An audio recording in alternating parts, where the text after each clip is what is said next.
So you're playing Genshin, you do a 10 pull, and while you don't get a 5-star, you do get 4-star Kujou Sara. Now, what do you get with Sara besides the right-hand woman to the Raiden Shogun herself? Well, Kujou Sara is a bow-wielding Electro user who is a phenomenal buffer and support character. However, her true buffing potential is locked behind her C6. And in this video, we're going to look at the basics of Kujou Sara. Now, I do run on-field Raiden as kind of like one of my main teams, so I do have C6 Sara. So I'm going to kind of show some footage from the trial Sara and my Sara because there are some changes in her gameplay whenever you have constellations. So first, we're going to look at her normal attacks. Her normal attacks are normal. They're going to do physical damage, and then her charge attack is going to do infused electro damage. Now, her charge attack will do something else once we use it with her skill, so I did want to make sure that I showed this. Now, if we use her skill and we do not have constellations, it is going to move her back without doing any damage, but it is going to give her kind of like an empowered charge attack, where due to one of her passives, it's going to take less time to charge attack, but whenever you do this next charge attack after using her skill, it is going to place a crow feather. This crow feather is going to detonate after a certain amount of time, dealing AoE electro damage, but it's also going to give an attack buff to whatever character is within its AoE. So Sara can absorb that, or we can swap to Raiden, and then Raiden can absorb that. With constellations, whenever you use her E, it actually places a crow feather where she was, so you don't have to use the charged attack. Now, sometimes you might want to use the charged attack to get that attack buff because only one character can receive this attack buff. It doesn't affect your whole party, it just affects the character on the field. So if for some reason you hit E and move back, but you forget to swap, or you're hit and stunned and you can't swap, whatever the reason, or you swap to the wrong character, and they absorb the attack buff, you can go to Sara, you can then do your charge attack, putting the normal crow feather on the ground, swap to the character that you want to absorb the attack buff to make them absorb the attack buff. Now, this attack buff, and that's kind of all that her skill does, right? It is a way to put this attack buff on your character of choice, as well as kind of do a little bit of an AoE electro damage. Now, this attack buff is based off of her base attack. It is not her overall attack. So if we're looking in the menu and we're looking at her stats, it is this white number. It is not plus the green number. Artifacts do not affect the base attack. There are only two things that affect a character's base attack. That is going to be their inherent base attack built into the character and the base attack of the weapon that they are using. So we want to have a very, very high base attack weapon on Sara. And in this video, we are using Skyward, but we're going to talk more about weapons in a little bit. But just know that it is this white number that contributes to the attack buff, not the overall attack number. And this attack buff only lasts for 6 seconds. It's not a long attack buff, which limits who can use it. But Raiden can use it because a lot of her burst damage is what is called front-loaded, where it happens at the very beginning of her burst. Her very big initial hit comes at the very beginning of her burst, versus somebody like Eula, where the massive hit at the very end of her burst. So somebody like Sara would not be good for Eula because Eula is backloaded damage, whereas Raiden is front-loaded damage. So just kind of keep that in mind whenever you're thinking about who can and cannot use Sara.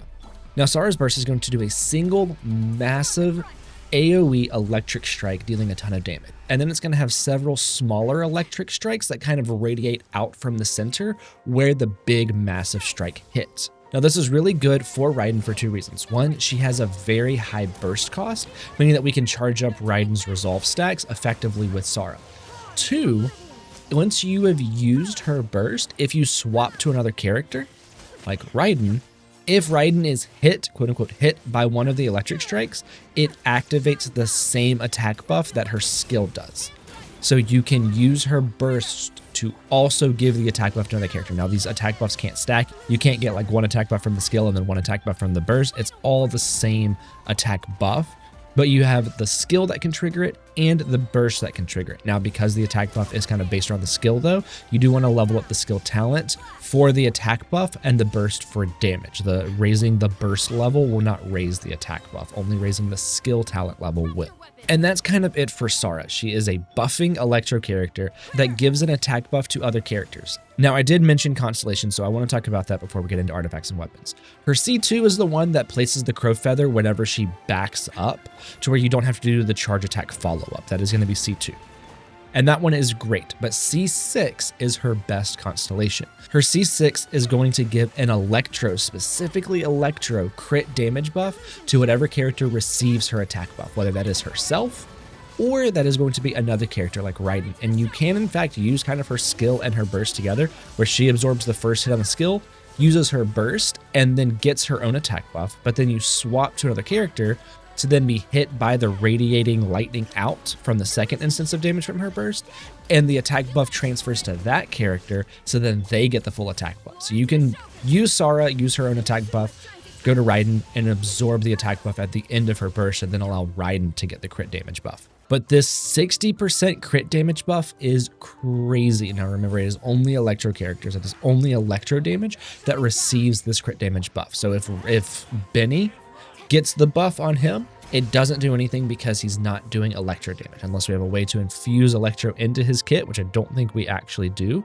then he's not going to be getting any kind of crit damage buff from this constellation. So now we're going to look at artifacts, and in this video I was actually running Emblem Sara. Now Emblem is going to be a very, very good artifact set for her. It is going to actually increase her own personal damage, right? In this particular team, I have the other artifact set that she can be very good with on Benny, and because that artifact can't stack, I'm going to be using Emblem so that way I can increase his damage. And that other artifact set is actually going to be Noblesse. Noblesse is phenomenal for Sara because you're going to be using her burst a lot, and this is just going to give an attack buff. Now I am using Benny with this team, so Benny is going to be my Noblesse user. I don't need it on Sara, meaning that I can do Emblem on Sara. Another option that you can do is going to be like a combination between Emblem and Thundering Fury just to get up her personal damage and get some energy recharge. Or you can even do something like Cinder City. She cannot use all of the kit. In fact, she can only use the very first part of the 4-piece artifact set. But this will still give a 12% increase in damage over to Raiden or your on-field Electro character. Now, this only did increase Raiden's damage by like 8 to 10k on that first initial hit, so I don't think that's quite enough to then lose a ton of damage off of Sara. Now, I did not have a good enough Cinder City artifact set to allow Sara to still do damage and get this 12% attack buff.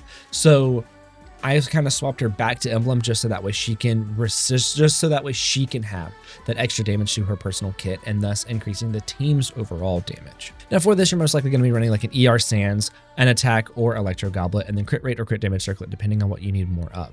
Now for weapons, we do want to have a really high base attack on this weapon for Sara.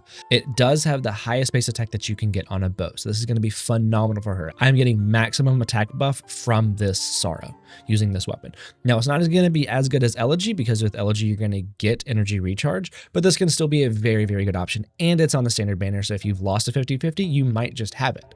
If you're looking for some 4-star options, you do have something like Alley Hunter, which is going to have a really high base attack. I believe it's going to be the highest base attack of 4-star bows. And then you do also have something like Moan's Moon, which is going to have a really high base attack as well. If you don't have either of these and you're still trying to use Sara, then you can use Favonius. You are going to be losing a lot of base attack using Favonius, but you will get energy recharge. And then you can use something like Sacrificial Bow, but now like you're kind of getting down the list of weapons that I would use. If you have Alley Hunter, great. If you have Moan's Moon, great. If you have Skyward, even better. If you don't have really any of those, then you can probably do Favonius, right? It's gonna kind of be like that. Now, I do plan on actually doing a video talking about Raiden without using C6 Sara, doing like an on-field Raiden without C6 Sara. If you really like Raiden and you want to run Raiden, but you don't have C6 Sara, I am gonna be making a video on that. It's probably gonna be like a 30 or 40 minute video over on YouTube. So go check it out over there. I don't know if I'm gonna be able to kind of cut it down for TikTok.